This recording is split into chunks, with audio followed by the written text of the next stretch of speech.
Hey everybody, welcome to Heath's Model Works YouTube channel.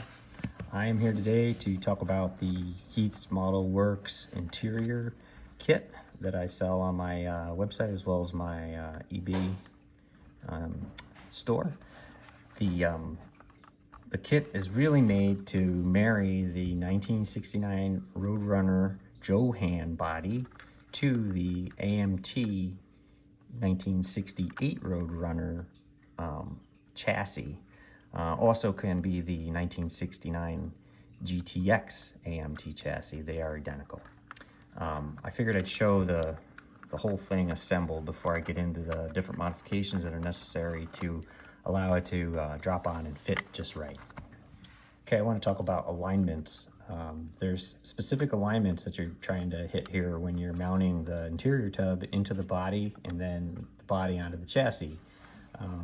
The critical ones are where the window pillar meets the door panel.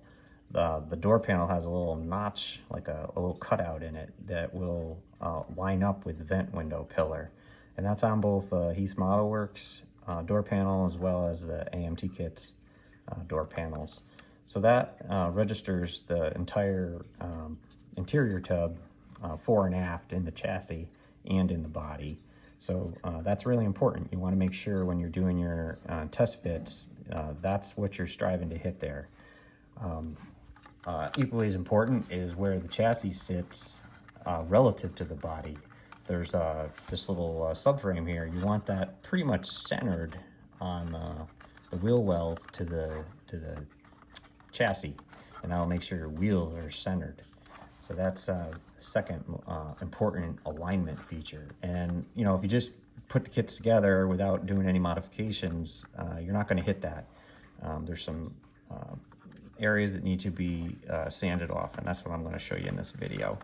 You can also see on the front here the inner fender well where it meets the body. The Johan chassis is a little low, but it's a very minimal amount of movement here, and you can get it to come down. You could either build a filler panel for that if you want your wheels really high, or you can actually just push it down and it'll sit your wheel just a tiny bit, I guess, lower in the body than maybe the stock car. I kind of like that look, and I think that's the way I'm going to build this one up, but you know, you can always put a small piece of styrene strip in here to get it just the way you want it. Okay. Now we're going to talk about the modifications that are needed to the different parts in order to make this all fit together beautifully. The first one, and it's probably the most important one, is the chassis itself. This area where I've circled with the black Sharpie, that's there's sharp corners on there, and it's very high in certain areas. So I use a drum attachment on my Dremel, and I'll show a picture of that before the end of the video just to show you exactly what my setup is. And it makes really quick work of removing the styrene. And you know, it's kind of like a trial and error. You take the interior tub, you put everything together, you see where you're at, and then you kind of get an idea how much you have to take off. So you can sand that off there, and until when the body and the chassis, when you marry it with the tub in there, everything aligns like I showed you at the beginning of the video. So that's the first step. The second step is the glass. This is the Johan glass, and it comes with a really large tab that comes off the back side here, and it's designed to go around these little posts. I think this kit started its life as a screw together, and that's probably why, because a lot of those kits used to have these big posts that married to the glass and the chassis where screws went up through. But either way, that's got to come out, because if you don't take it out, when you sit the interior tub in here, that big piece of plastic holds the tub way off, and it not only does it leave a really ugly sight line when you're looking inside the body, but it holds the tub way off, and it just won't allow the chassis to sit down in there all the way. So the way I did it is I laid the glass in, and I drew that line on there with a Sharpie, about 1/8 of an inch in, and then I just, again, drum sander, 30 seconds, maybe a minute, and I had all that off of there. So, and that's what allows the tub to sit up in there just right. Okay, and the final modification that needs to be made is to the tail end here of the chassis on the AMT. The body on the Johan kit is a lot narrower than the AMT kit, so much so that the chassis actually just expands it out and it interferes with it when you assemble it on. So I took off about maybe a little less than 1/8 of an inch on each side.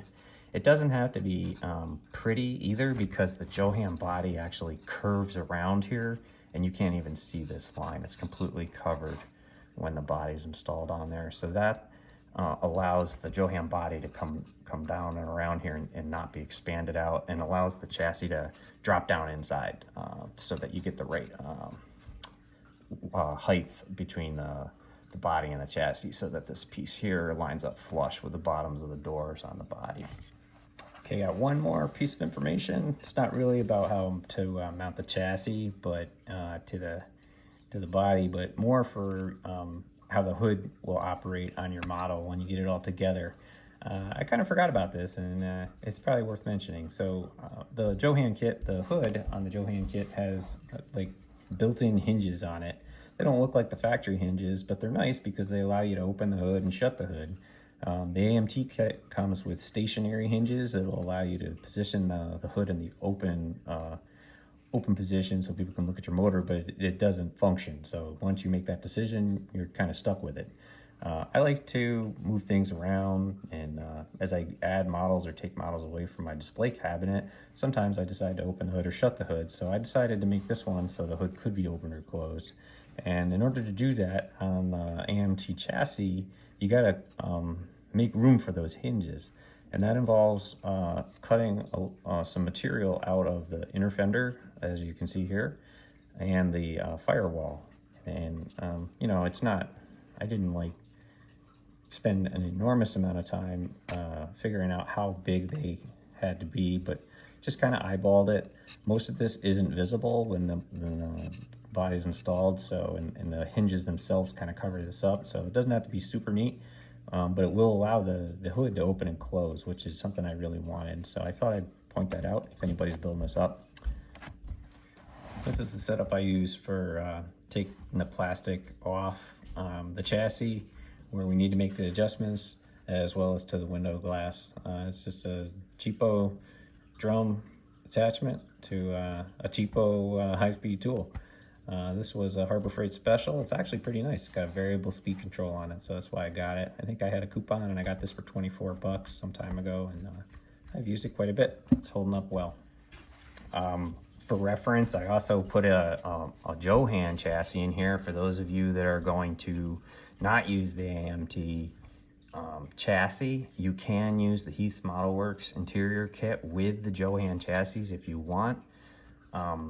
It's a similar process. The body has these really large, sharp bosses in here that won't allow the tub to sit back where it belongs. So you gotta carefully sand out some material in here. You can also sand some of the material on the tub too, if you're trying to get it to sit a little lower. Some people like that low look. These corners here could be rounded off, and that will give you a little more room between the chassis. This corner right here, actually, if you round that off, it'll allow it to sit back a little bit. If you don't sand them off, what happens is the tub starts to ride up like that, and then you can't get the chassis to sit down low enough inside. But I was able to get this Johan chassis to sit in there with the Johan body mounted to it. Again, it's some trial and error, some finesse, a little bit of flex on the backside too to get it to be just right, but it can be done. I highly recommend using the AMT chassis though. If you're going to spend this amount of time building up your Roadrunner, do the body a favor and use that AMT chassis, because it's just got so much more detail than the Johan one comes with. To finish this video off, I thought I'd just show the differences here and why all of the different parts, depending on what you're trying to do with these Roadrunners. AMT on the right, Johan on the left, and you can get a pretty good idea of why it was impossible to make the interior tub that I sell work with both. The Johan chassis is super narrow, or body tub is super narrow versus the AMT. So trying to make this AMT one fit where this goes, it's not going to work without serious modification. And I know a lot of people that have done that, where they actually trim down the AMT chassis so that it will fit in the narrower Johan body. My tub allows you to not have to do that. The tub is very much the same type as the AMT tub.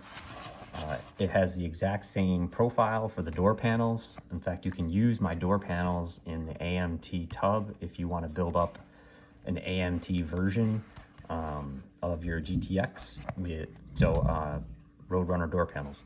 But anyway, that's more or less the same. It's very close. It's just narrower, so it will fit inside the Johan tub. The Johan tub has the ears on the back as well that I talked about earlier. I don't even use those. I use the E6000 craft adhesive. It's like a clear, thick adhesive, and it works great for gluing in parts like this. You don't have to scrape the paint off. It's somewhat pliable after it dries, so it allows for a little bit of flex. And I use that quite a bit on this type of work here. In fact, you can see some of it here. This is what it looks like when it's all cured up. So I fit the parts into place. I use a little cyanoacrylate to get them tacked in, and then I follow up with the craft adhesive, and I just like fill the joint in, use a popsicle stick or whatever to kind of like push it into the joint. And then when it cures, it's nice and solid. So you can really, handle this thing kind of roughly and flex on it, and it won't come apart. Well, that's about all I have for today. Feel free to leave some questions in the comment field if I didn't cover something that you want to hear about. Other than that, have a good day, everybody.